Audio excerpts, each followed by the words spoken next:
Buen día, es un placer acompañarlos el día de hoy. Vamos a ver fármacos antihipertensivos con protección a órgano blanco. Mi nombre es Ramón Jeffrey Maradiaga y soy especialista en medicina interna. Siempre que decidimos tratamiento de hipertensión, tenemos que ver varios puntos. Uno clave, tratamos pacientes, no solo las cifras tensionales. Siempre debemos buscar daño a órgano blanco. Debemos tratar de llegar a las metas o lo más cerca posible. Siempre evaluamos riesgo cardiovascular y debemos considerar dentro de las causas de hipertensión secundaria. Más frecuentes, síndrome de apnea obstructiva del sueño, enfermedad renal crónica, alteraciones en función tiroidea. Entonces, si un paciente hipertenso puede ser que tenga hipertensión primaria, pero también siempre consideremos hipertensión secundaria. Entonces tenemos todos estos factores para decidir el tratamiento.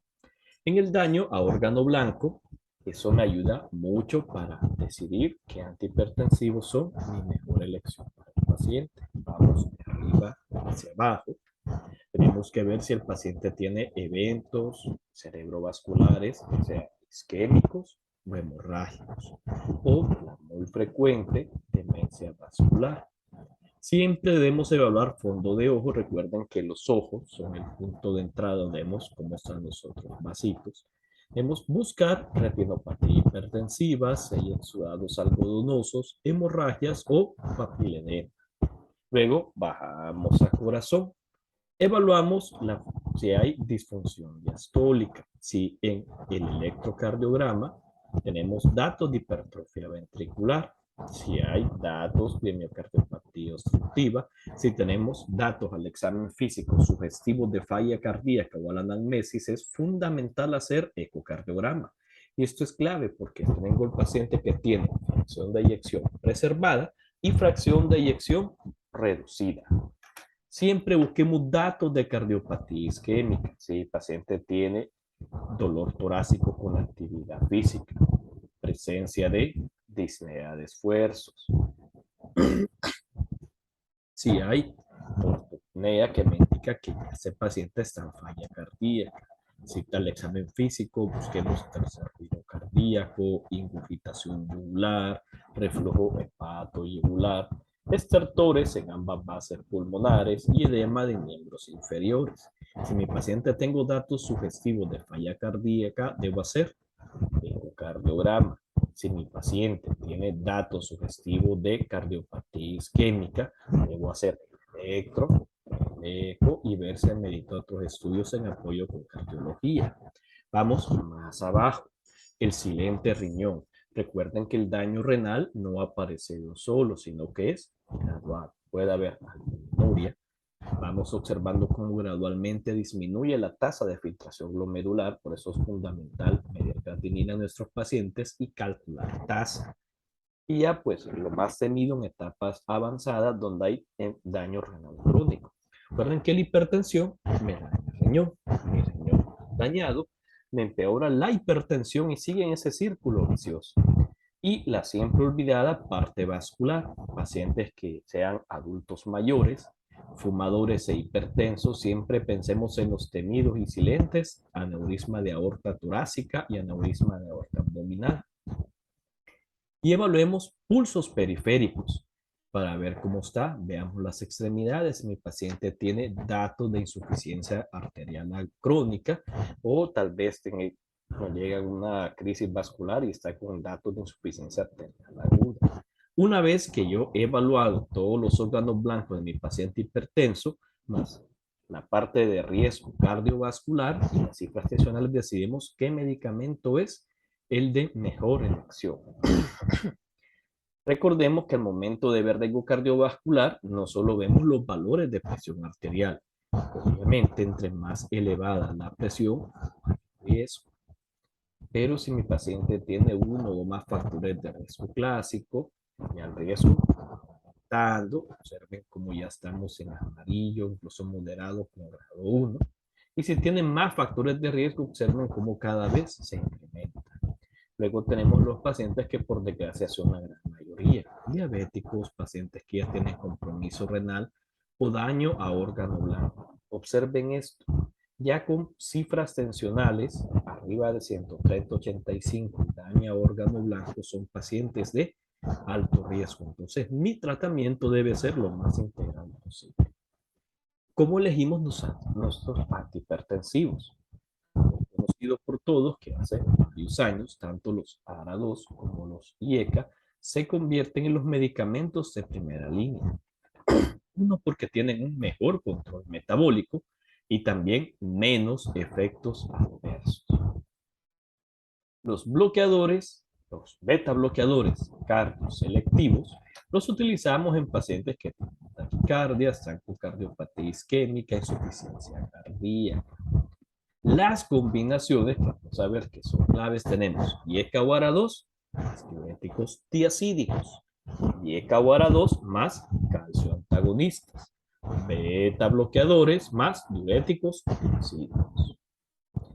Las tiacidias hay que tener precaución, diabéticos, dislipidémicos y pacientes con hiperuricemia. No es que están contraindicadas, a excepción de hiperuricemia que hay otra, donde sí tenemos que ver riesgo-beneficio.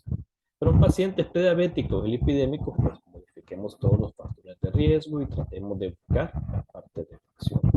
Importante, nunca combinen IECA con ARA2. En general, cuando ya vemos órgano dañado y factores de riesgo cardiovascular, decidimos cuáles son las familias de antihipertensivos que vienen. Tenemos aquí los ARA2 y los IECA. Observen que tenemos tiacidas, antagonistas de los canales de calcio y beta bloqueadores. Estas son las 5 familias de antihipertensivos más utilizadas. Las líneas verdes continuas son las combinaciones ideales, las que yo puedo hacer sin problema. Punteadas y verde, pues se puede hacer, puede tener beneficios. Negras y punteadas también las podemos realizar. Y rojo es lo que nunca debemos combinar. Entonces ven que tengo una gran cantidad de opciones. Por eso yo debo decidir qué medicamento le va a hacer más beneficio a mis pacientes. Si mi paciente tiene datos de hipertrofia ventricular izquierda, los IECA, calcioantagonistas y ARA2 son de elección. Si tiene datos clínicos de aterosclerosis asintomática, los IECA, los calcioantagonistas son excelente opción. Si hay microalbuminuria, es fundamental IECA y ARA2 para disminuir la progresión de la microalbuminuria. O sea, no solo es por reducción de las cifras tensionales, sino porque estas me dan vasodilatación de la arteriola eferente, disminuyendo la presión intraglomerular y dándome protección a nivel renal. Si ya tiene daño renal y quiero tratar de disminuir la progresión, donde ya vemos que va disminuyendo la tasa de filtración glomerular, y ECA-WARA2 por ese efecto vasodilatador en las arteriolas eferentes. Se ha tenido eventos cerebrovasculares, pues el objetivo es reducir la presión en pacientes que han tenido infartos, beta bloqueadores, IECA, ARA2, en angina de pecho, beta bloqueador, antagonista, en insuficiencia cardíaca, aquí ya entran los diuréticos de asa. Vamos a ver cuál es el papel diuréticos de asa, como la furosemida. Utilizamos beta bloqueador, IECA o ARA2 y antagonistas del receptor mineralocorticoide de aldosterona, que es la famosa espironolactona.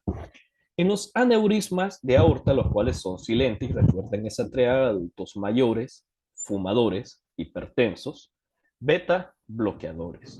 Si tiene fibrilación auricular, ya se sabe que hay beneficios en la prevención y control con IECA y ARA2 y los beta bloqueadores para disminuir la frecuencia cardíaca. Si solo es para control de frecuencia ventricular, beta bloqueadores y casos antagonistas no dihidropiridínicos como el verapamilo y el diltiazem. Enfermedad arterial periférica, si ya tiene enfermedad renal crónica, proteinúria y ECA-WARA2.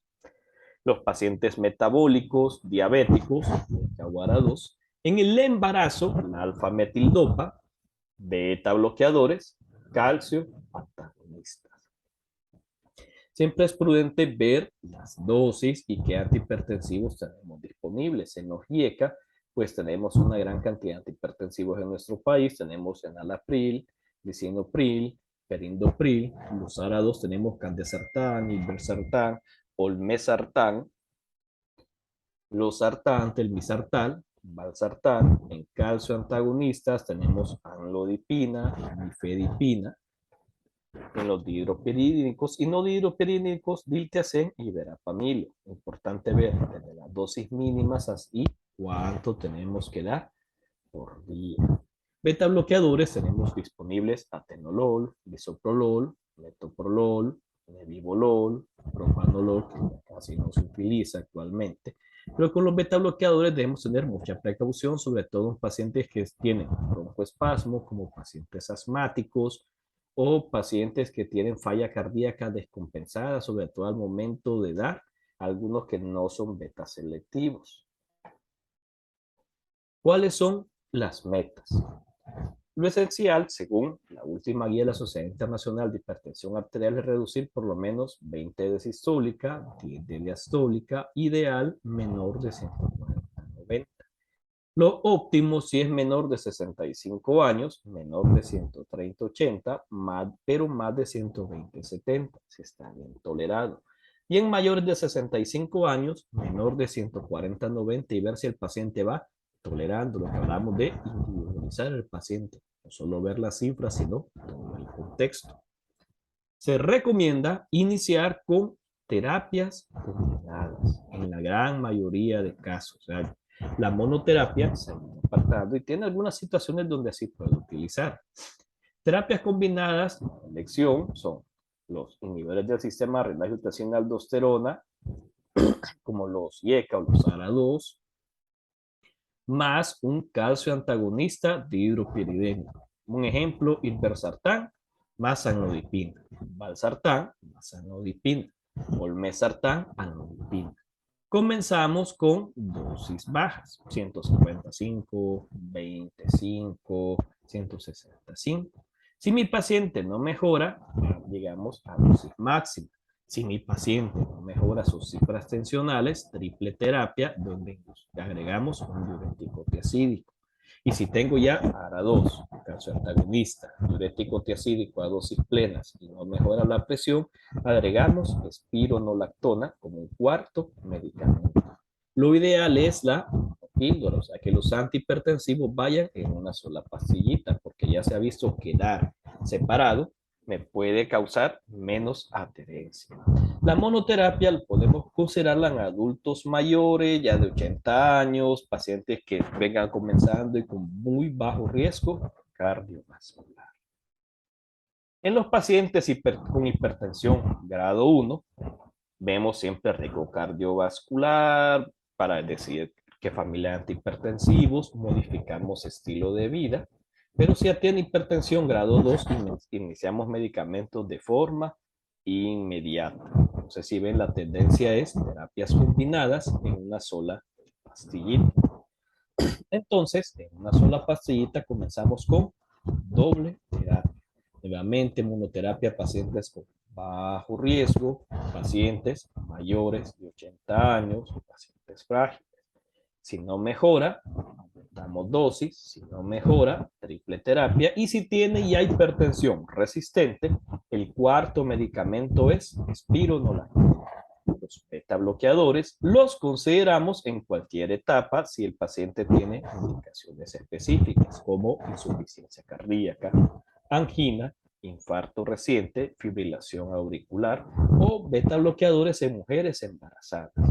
Si mi paciente tiene hipertensión y cardiopatía isquémica, mi meta es abajo de 140-90, idealmente abajo de 130-80 y en adultos mayores pues abajo de 140-80.